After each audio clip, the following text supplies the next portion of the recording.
आखिरकार Elon Musk ने micro blogging site Twitter को खरीद लिया है।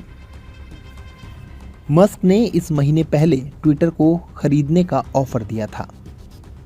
अब ये डील $44 बिलियन यानी लगभग 3,368 अरब रुपए में फाइनल हो गई है। आखिर कैसे एलन ने एक महीने से भी कम वक्त में 16 साल पुरानी कंपनी को खरीद लिया, इस कहानी को भी समझिए। आपको बता दें, इस महीने की शुरुआत में ही एलोन मस्क ने सोशल मीडिया प्लेटफॉर्म को खरीदने की कोशिश की।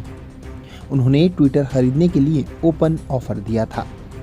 मस्क ने अप्रैल की शुरुआत में कंपनी की 9.2% पैसिव स्टेक खरीद लिए थे।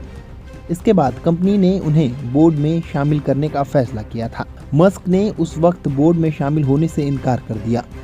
उनका मानना है कि ट्विटर में फ्री स्पीच प्लेटफॉर्म बनने की क्षमता है और वो महज 9.2% स्टेक से कुछ नहीं कर सकते हैं।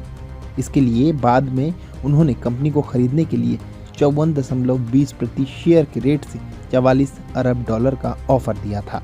आपको बता दें कि पिछले कुछ दिनों से बोर्ड और एलोन मस्क के बीच चल रही बातचीत के बाद सोमवार को इस डील को फाइनल कर लिया गया। अब ट्विटर का अधिकार एलोन मस्क के पास आ गया है। 16 साल पहले शुरू हुई यह कंपनी एक बार फिर प्राइवेट हो जाएगी। साल 2013 में कंपनी पब्लिक हुई थी और अब ये वापस से प्राइवेट होने वाली है। इस डील के होने के बाद ट्विटर के शेयर में 5.7% की बढ़ोतरी हुई है। इसके बाद ट्विटर के शेयर की कीमत $51.70 पहुंच गई है। इस कीमत पर मस्क का ऑफर शेयर होल्डर्स के लिए एक बेहतर डील है, लेकिन पिछले साल के मुकाबले कंपनी के शेयर अभी भी काफ़ी नीचे हैं। पिछले साल जून में कंपनी के शेयर की कीमत $70 के आसपास थी, जो अभी की वैल्यू के मुकाबले काफ़ी ज़्यादा थी। हालांकि पिछले साल अक्टूबर में जब कंपनी के शेयर गिरने शुरू हुए तो संभल ही नहीं पाए।